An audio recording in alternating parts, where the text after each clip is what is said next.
ঈদ পোশাক নিয়ে আজকে আমাদের নির্দেশনা এসেছে, আমরা সেই অনুযায়ী কিন্তু আজকে অভিযান চালাচ্ছি। আসসালামু আলাইকুম প্রিয় বন্ধুরা, বর্তমান সব ক্ষেত্রেই ভেজাল শব্দটি ওতপ্রোতভাবে যুক্ত হয়ে গেছে। বর্তমান খাদ্যের মধ্যে ভেজাল, বাতাসের মধ্যে ভেজাল, কাপড়ের মধ্যে ভেজাল, পানির মধ্যে ভেজাল, বর্তমান মানুষের ক্ষেত্রেও ভেজাল।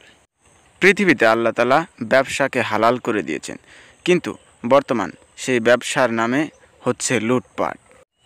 দেশীয় কটন ব্যবহার করে অল্প মূল্যে তৈরি করা হচ্ছে কাপড় এবং নিজ ইচ্ছামতে সেখানে লাগানো হচ্ছে মূল্যের প্রতীক। একই আকারের একই কটনের তৈরি কাপড় যার দাম 900 থেকে 1000 টাকা, কিন্তু একই ব্র্যান্ডের শাড়ি যেন 75,000, 45,000, 50,000 এরকম দাম।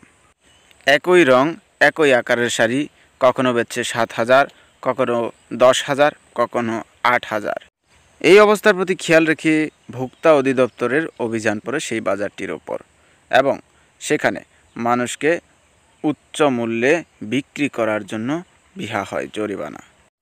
অধিক মুনাফা অর্জনকারীদের উপর ধার্য করা হয় মোটা অঙ্কের জরিমানা এবং কম মুনাফা অর্জনকারীদের জন্য বিহা হয় কম করে জরিমানা।